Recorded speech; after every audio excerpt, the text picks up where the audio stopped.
I'm just shocked, but not shocked, disappointed, upset. He's he's my favourite player. When he joined, I loved him.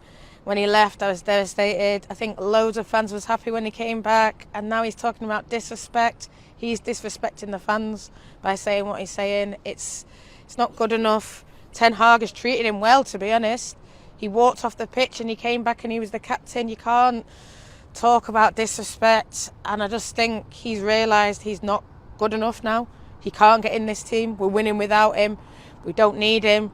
And he wants to do something to rock the boat, to put himself out there, to get a new club. And, I just thought with everything, his history with Man United, he wouldn't do it like this here. But he's shown it at other clubs, he's shown it before here. And it's enough is enough. Time to go, time to leave.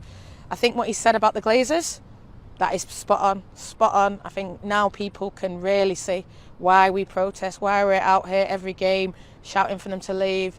Inside the stadium, it's not good enough that Man United stadium is the same as it was back in 2013. It's not good enough the training ground. There's teams like Leicester, Brighton, they're surpassing us in that respect.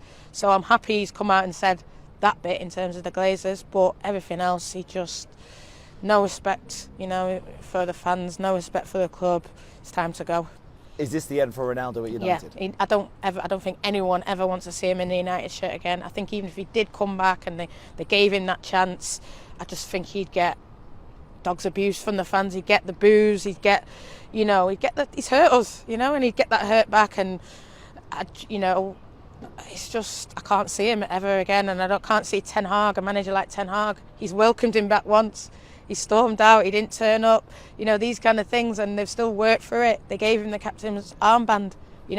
How can you talk about disrespect when we made you the captain? I think his timing, if nothing else, because the World Cup's there, so he knows he doesn't have to go back into the club and explain himself.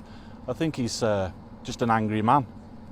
I think that anger's been sat there for some time now. They've obviously never patched it up after the last fallout, and he's bided his time. He's obviously waited for this. And I don't think we'll see him in a United shirt again. Well, I think what he's doing is only sort of compromising it for himself. Like, he's a man of many talents, but what he's saying isn't really flying very well, and the coach can see that as well, which is a big thing.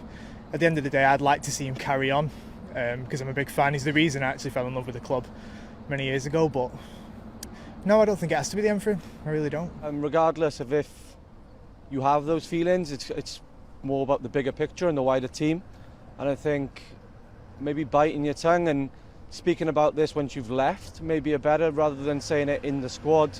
Again, there's a big break now with the World Cup, so that's just going to sit there and kind of nurture, which I don't think is going to be a good thing for the team morale.